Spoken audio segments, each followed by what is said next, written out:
Right, so I'm going to make a kick drum out of a sample using the sample instrument in Logic. Yeah, so first of all, I'm going to need to get an audio file where you can cut your sample out of. You can do that with your own audio take or from an actual song. But in this case, just going to use an Apple Loop. It's more convenient.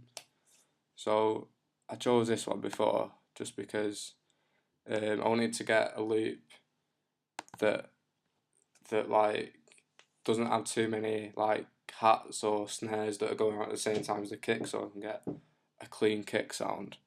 So you get an audio file because you want to chop into that to get your sound. So if you double click on it, it should bring up like this, which is like the audio file, so you can see it there. So if you just put a loop on your loop,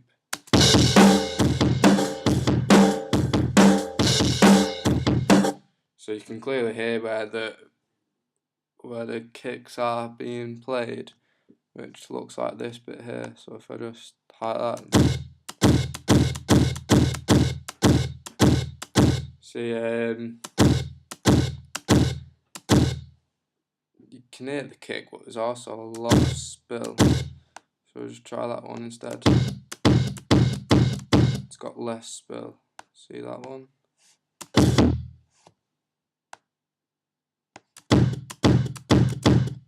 They've all got a little bit of spill. I think this one had the least amount. Yeah, so you can clearly hear the kick drum there. So you want to zoom in on that. Oh, that's a mistake there. Zoom back out. It's a bit awkward on the laptops. It's a lot smaller when used to the desktop.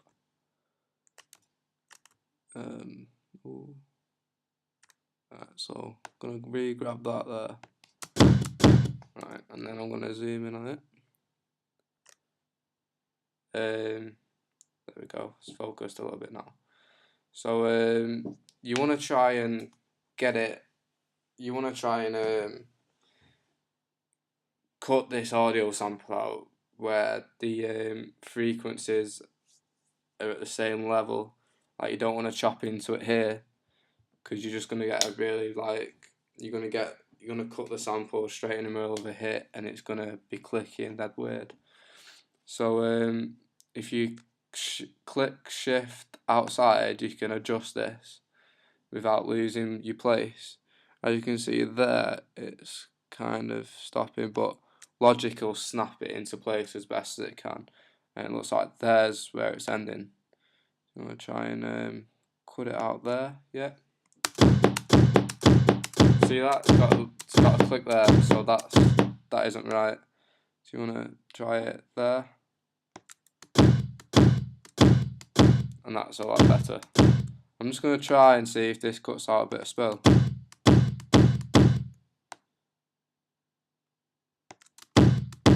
Which it doesn't. Just gonna have to live with that. I would say there's the best place.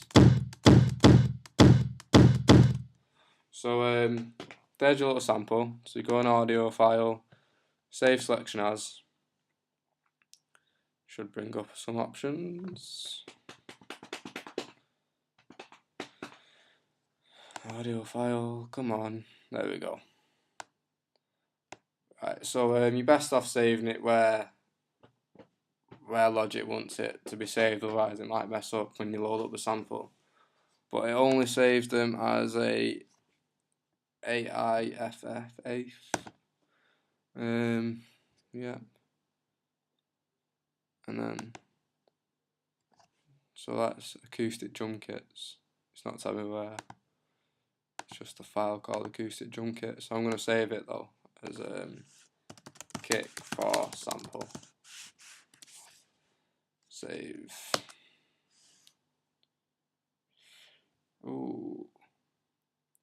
insufficient access privilege for this operation. Right, okay. Save selection as.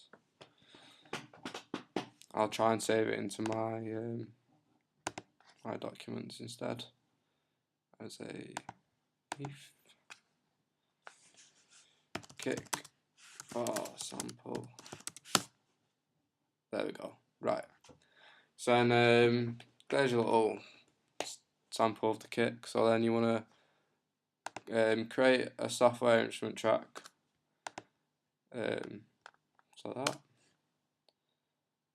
And then you want to go here and load up the sample instruments, the EXS24.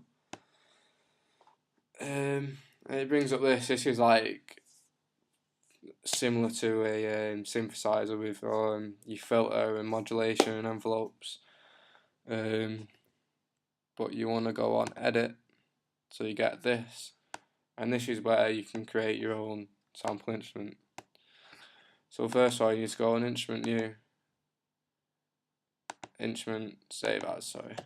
And you want to save it as kick sample. Save it back there again.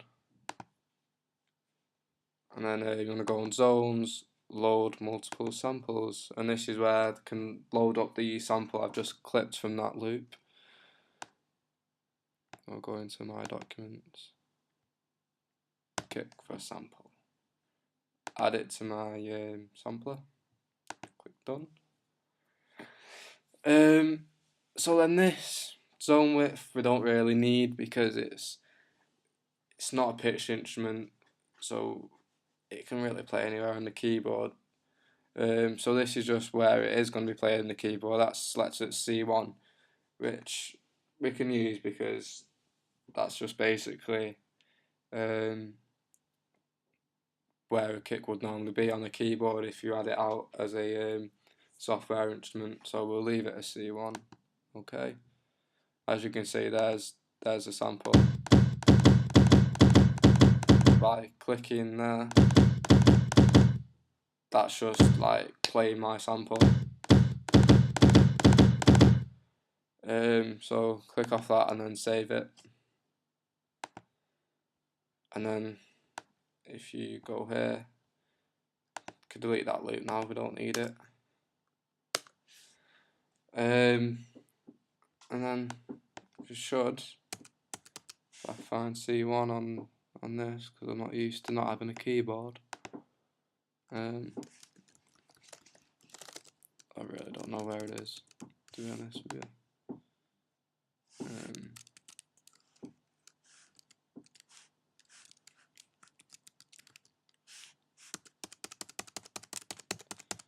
I'm not going to be able to play it because I don't know. Oh, there we go. So K is C1 apparently. As you can hear, that is your kick drum. Now as you can see, it only plays in that key, and because it is only a kick drum and it's not a pitched instrument, for convenience you might want it on every key, so you can play a double one, so like a double kick, like if you had a double pedal. So if you open the sampler back up, you should do, go back on edit your instrument, and then you can just map this out across the keyboard just by doing that. Simple way of doing it. So then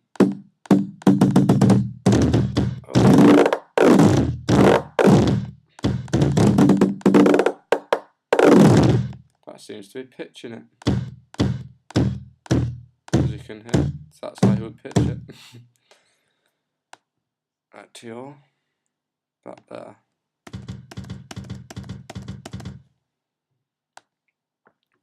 So if you didn't want it to do that, you would have to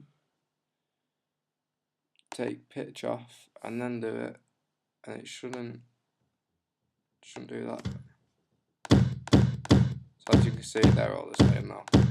Smacked across the keyboard for convenience. Do that over there, over here. So anyway, you go on the keyboard, it's going to play the same sample, as you can see. Save that again, and boom. So anywhere you go on the keyboard now, there's that little kick, but you can hear the spill slightly. So if I'm correct, you could probably go on this bit as like your synthesizer kind of thing, and if you change the cutoff, take away the high frequencies, it should reduce that spill a little bit.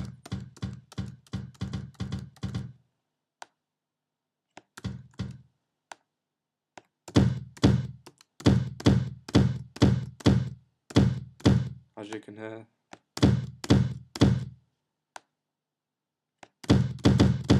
Just takes it off a little bit, and you could even change the EQ settings, and you go on Analyzer, you'll be able to see here's all the spill taking place, and that's where your actual kick's coming from, bass frequencies. So if you put a high pass filter on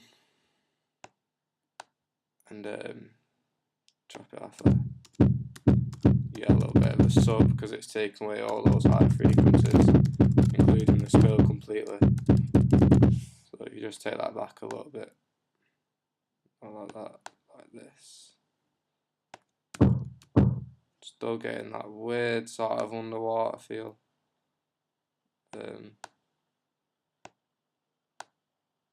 Don't know why that's not moving now. Oh, there we go. Obviously, idiot. See that? Let's take away the spill even more. So, there's your kick drum.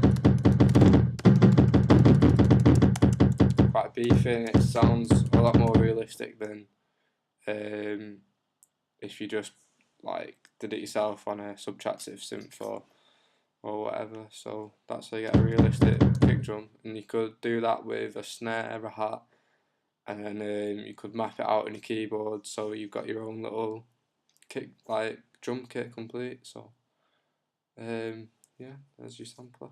Cheers.